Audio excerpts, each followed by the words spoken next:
Paul and Wendy were a couple deeply in love, the kind of love that inspired stories of hope and togetherness. Their relationship was built on trust, shared dreams, and mutual respect.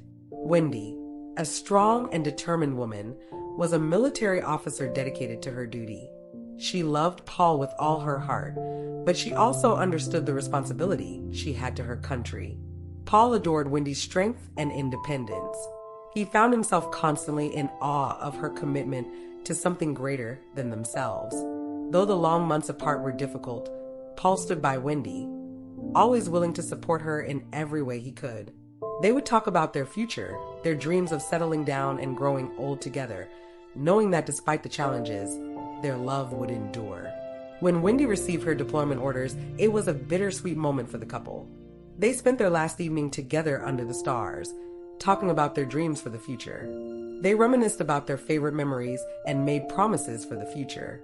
Before Wendy left, they exchanged love bracelets, small but meaningful tokens of their bond. The bracelets were not just symbols, but bears their names on it. They were a promise, a vow that no matter how far apart they were, their love would remain.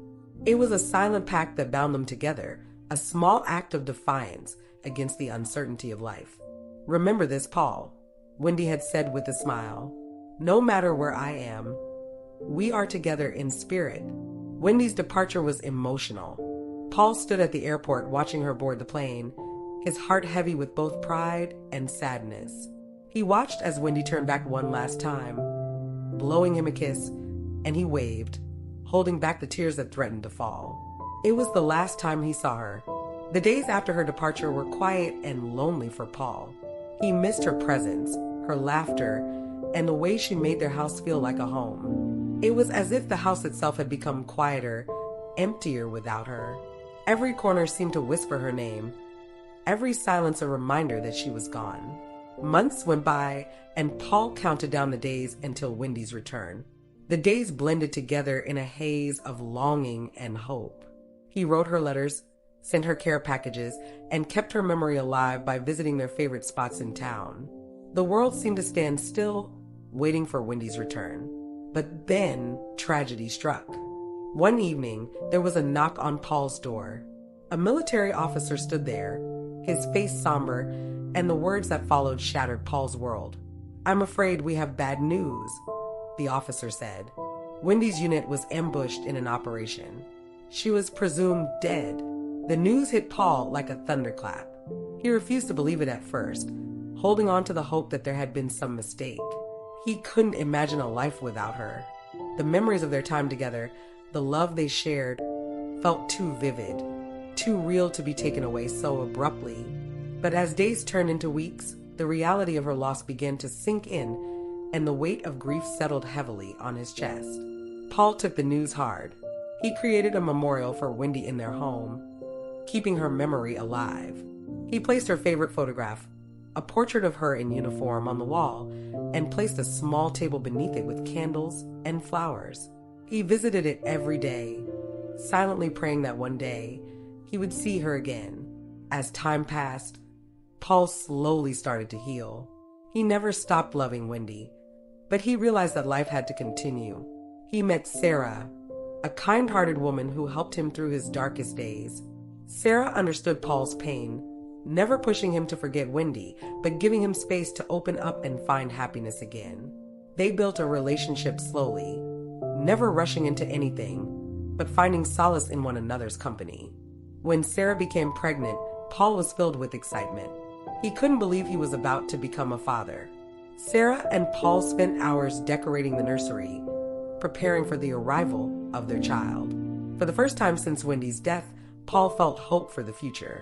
He had learned to love again, though Wendy would always have a place in his heart. When Paul proposed to Sarah, it was a new beginning, a chance to start fresh. Their wedding was a small, intimate ceremony surrounded by friends and family. Paul wore a ring that Wendy had given him long ago, a token of their past that he cherished. As he said his vows to Sarah, he couldn't help but remember Wendy and the promises they had made to each other. She would always be a part of him, but Sarah was the woman he was ready to move forward with. Their wedding day was filled with laughter and joy, but in the back of Paul's mind, He couldn't help but think about Wendy. He had found love again, but it wasn't easy.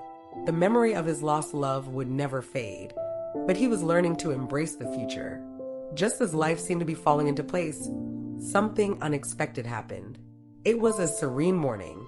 Paul sat at the dining table, savoring his coffee while Sarah busied herself in the kitchen, humming softly. The air was calm, filled with the aroma of fresh toast and brewed coffee. Suddenly, two warm hands covered Paul's eyes from behind.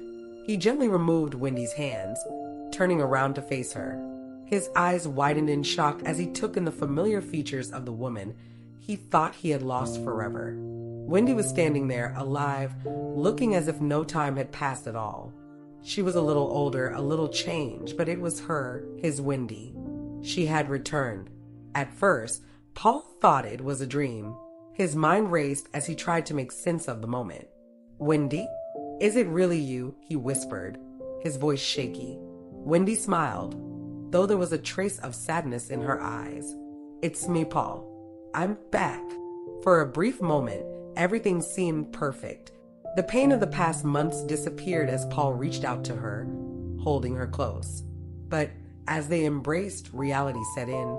Wendy had been gone for so long, and in that time, Paul had built a life with someone else. The emotions that flooded through Paul were overwhelming. He had thought he would never see Wendy again, and now that she was standing before him, he wasn't sure what to do. His heart was torn between the past and the present. He had been convinced that Wendy was dead, a victim of the brutal ambush that had devastated her battalion. He showed her the memorial portrait he had created in her honor, a poignant reminder of his enduring grief. Before Paul could even process the situation, Sarah appeared. The sound of her voice cut through the air, shattering the illusion. Emerging from the kitchen in her gown, when she saw Wendy standing there, a mix of emotions washed over her. The woman who had once been a part of Paul's life had returned, and Sarah couldn't help but feel a pang of jealousy and hurt. Sarah was visibly pregnant, a toasted bread in her hand. Her eyes narrowed as she took in the scene before her, surprise and anger etched on her face. "What is Wendy doing here?"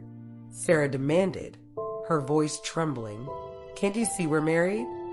The accusation hung in the air, and Wendy's eyes dropped, her gaze falling on Sarah's swollen belly. The reality of the situation hit her like a ton of bricks, and she knew that things could never go back to the way they were. Paul looked at Sarah, then back at Wendy, unsure of what to say. Wendy's presence was a shock to everyone, including him. He had never expected her to come back, and now that she had, it felt like a dream he wasn't sure how to navigate. Sarah's voice escalated into a shrill demand, "Leave this house right now, Wendy." Paul intervened, his tone calm and gentle. "The house belongs to Wendy." But Wendy's anger had already reached a boiling point. "I don't care," she retorted, her words laced with emotion. With a swift motion, she picked up her bag from the floor and hurried downstairs, leaving the tense atmosphere behind. As Wendy descended the stairs, the tension she left behind slowly dissipated. She made her way to the garage, where her car had been parked for nearly 2 years. The dust cover, a faded gray sheet, shrouded the vehicle, a testament to its prolonged inactivity. Wendy pulled off the cover, revealing the familiar contours of her car. She began to unlock the door, but before she could open it, Paul appeared beside her. "Please, Wendy, understand," Paul implored, his voice laced with regret. "I thought you were gone forever. I had to move on." But Wendy's gaze pierced through his words, and she began to recount their past, the dreams they shared, the love that blossomed, and the obstacles they overcame. Their words hung in the air, rekindling the flame that once burned bright. Without another word, they surrendered to their emotions, their love reawakened in the backseat of the car. The intimacy was intense, a testament to the enduring power of their love. As they caught their breath, they shared soft whispers, reminiscing about their long-forgotten dreams. They had always envisioned a future together, filled with laughter and joy, and a family to cherish. "We always wanted 2 baby girls, remember?" Wendy whispered, her eyes sparkling with nostalgia. Paul smiled, his eyes locking onto hers. "And every weekend, we take them to the ice cream park." We'd watch them giggle and play, and just enjoy every moment together as a family. Their voices trailed off, lost in the sweetness of their memories as they clung to each other, savoring the love they once shared. Their eyes locked, and they gazed at the faded bracelets on their wrists, a symbol of their eternal bond. The reality of their lost dreams hung heavy in the air, a bittersweet reminder of what could have been. As reality set back in, Paul and Wendy were jolted back to the present. The intimacy they shared was replaced with a harsh reminder of Paul's current situation. His wife, Sarah, was fully pregnant and on the verge of giving birth. Wendy, with a heavy heart, decided to leave. As she turned to exit the compound, Paul rushed to her side, still pleading for forgiveness. Wendy's words cut through his apologies. "What do you expect me to do? You're married. Your wife is about to give birth. All you can do is hug me and say goodbye." Paul had no choice but to accept her words. He hugged Wendy tightly. Sarah watched from the kitchen window, her eyes blazing with anger and pain. The scene triggered her labor, and she screamed out for Paul. Paul's eyes widened in alarm as he rushed upstairs, Wendy close behind. He burst into the room, finding Sarah leaning against the wall, her chest heaving as she struggled to catch her breath. Her face contorted in pain. She was clearly in labor. Rushing to her side, Paul supported Sarah as she clutched his shoulder. Wendy followed, offering to help, but Sarah initially refused. Wendy's words pierced through Sarah's anger. "This is about life and death. You're in labor. You need help. Let's worry about what just happened later." Sarah relented, and Wendy helped support her as they made their way to the garage. Paul opened the car door, and Sarah was laid down on the back seat. Wendy took the driver's seat, reassuring Sarah, "We'll be at the hospital in 20 minutes. But Sarah's water had broken, and she cried out, "The baby is coming now." Paul panicked, asking what they could do. Wendy instructed him to grab towels and other essentials to deliver the baby.